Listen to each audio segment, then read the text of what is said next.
ఇక్కడ 16వ వచనం చూసినప్పుడు కొద్దివారు కానీ గొప్పవారు కానీ ధనికులు కానీ దరిద్రులు కానీ స్వతంత్రులు కానీ దాసులు కానీ అందరూ తమ కుడి చేతి మీదనైనను తమ నొసటి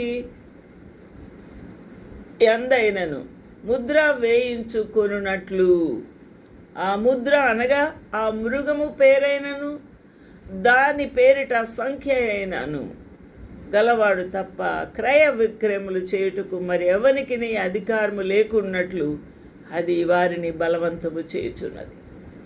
ఈ రెండో క్రూర మృగము చేస్తున్న భయంకరమైన విషయమేమనగా క్రయ విక్రయములు కొనుక్కొనుటకు చేయుటకు. ప్రతి పౌరుడు కూడా నీళ్లు కొనుక్కోవాలి, బియ్యము, రొట్టె, ఆ గోధుమలు, ఆ గుడ్లు, పాలు, నీళ్లు కొనాలి. అవి కొనుక్కుంటేనే, అవి అమ్ముకుంటేనే జరుగుతుంది బ్రతుకు, జీవనం.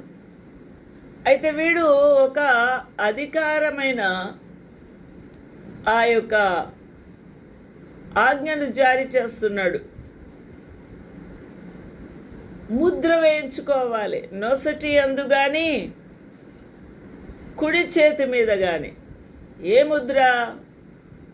ఆ మొదటి క్రూర మృగము యొక్క పేరైనా కానీ దాని పేరిట సంఖ్య అయినా కానీ,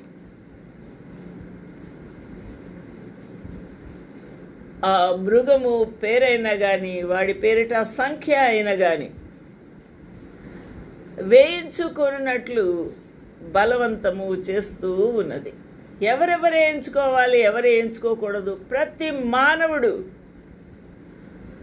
మానవుడు కొద్దివారు గొప్పవారు ధనికులు దరిద్రులు స్వతంత్రులు అందరూ.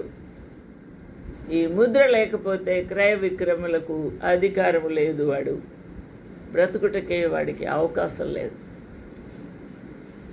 ఆ విధంగా బలవంతం చేయిస్తుంది. ఈ బుద్ధి గలవాడు ఎవడైతే బుద్ధి గలవాడు ఉన్నాడో మృగము యొక్క సంఖ్యను లెక్కించాలి. అది ఒక మనుషుని సంఖ్య, అది 666.